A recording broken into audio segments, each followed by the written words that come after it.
father's dua that will take you to paradise. It is your father's prayer for you that will take you to Jannah. Subhanallah. On the day of judgment, you will be called with your father's name. Allahu Akbar. Your name, son of so and so, your father's name. So, the message being delivered is, do not make it difficult for your parents to have a good relation with you. Sometimes with us, we make it difficult. We make it hard. Let's not let that happen. May Allah subhanahu wa ta'ala help us. And the same applies vice versa. Brothers and sisters. Imagine I started off by saying, brothers and sisters, I am your brother. Really. This bond is the bond of the shahada. We have it, it's thicker than the bond of blood. We feel the connection, we feel the link. No matter how tall or short you are, what race you belong to, we feel the link, mashallah. We are brothers and sisters in faith, remember that. But the brothers and sisters who share the same lineage have a double right. What is the right? Double right. The right is, you go the extra mile to fulfill the responsibilities that Allah has placed on your shoulders towards your brothers and sisters. If your sister is suffering, you look after her. She is a woman, and a woman has been granted a status in Islam so high that the closest male relative to her must always be keeping an eye to see if she is comfortable, if she is okay, if she is being treated fairly, and if she is living a life that is at least manageable. If not, it's your duty to provide for her food, clothing and accommodation, and some form of protection. May Allah subhanahu wa ta'ala use us to protect our sisters. Without this family unit, we would really be people who are lost. Family unit is a blessing. Imagine if we were born in factories and we had to grow up in bottles and people picked us out of the fridge. What would happen? You must be wondering, it's Friday, we're fasting, why is he talking of fridge? Allahu Akbar. May Allah protect us, really. The reason I say this is, who changed your nappies? Who brought you up? Who fed you? When, had they left you, you perhaps would have died. And sometimes some mothers make mistakes early on in your life. That doesn't mean you hold a grudge against them forever and ever. Go and make peace with them, because we all make mistakes when it comes to Allah subhanahu wa ta'ala. We don't want Him to hold that against us and doom us in hellfire forever and ever. We also want Him to forgive us, inshallah, by the will of Allah subhanahu wa ta'ala, and say, he started off on a wrong footing, but there was a day when he changed his life. We are not going to look at the bad. We are looking at what happened right now. At the end of his life, we grant him paradise. So learn to forgive. Some people have a hard heart. They say, no, I'm never going to forgive this mother of mine, or this child of mine, or this father of mine. I'm never going to forgive my sister. No ways, it was too big. It was not too big. If they have changed, and if there is remorse, believe me, it's a time to show that you would like to achieve the mercy of Allah subhanahu wa ta'ala as well. When you have also wronged, so have I. None of us can say we are perfect. Not one. We have erred, we have made mistakes, and we continue to make mistakes continuously, of a different nature, obviously. Don't we want the mercy of Allah subhanahu wa ta'ala? Well, you can get it, but sort your matters out between yourselves. Sort them out. And you might say it's difficult. So the more difficult it is, the bigger the test for you. Prove that you can sort it out. May Allah subhanahu wa ta'ala use us to sort our matters. My brothers and sisters, Eid is round the corner. We may not see Eid. Do you know that?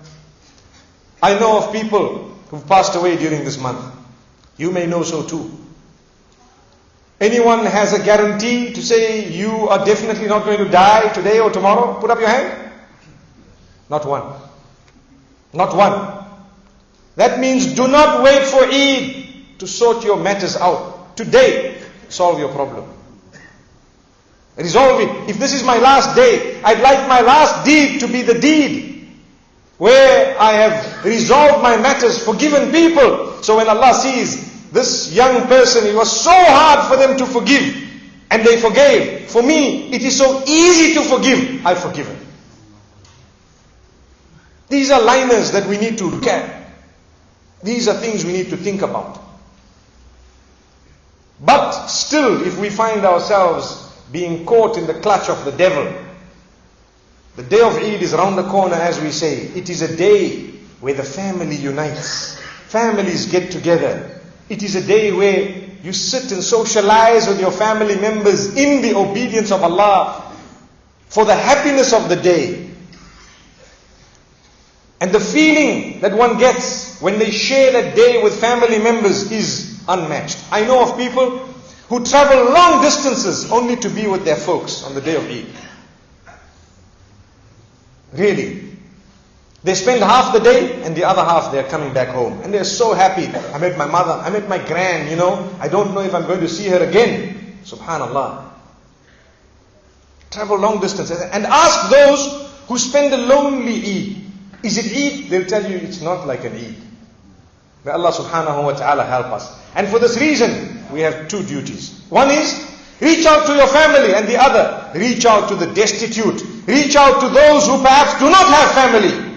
They are from amongst us, people who are orphans, those who are widows, those perhaps who don't have family because they passed away, those who might be from far off lands. You don't just look at a person coming into the masjid and you say, hey, the masjid is going to be packed. Look at these guys. We don't even know who they are. They're coming from outside. If that's our attitude, we don't have the proper iman.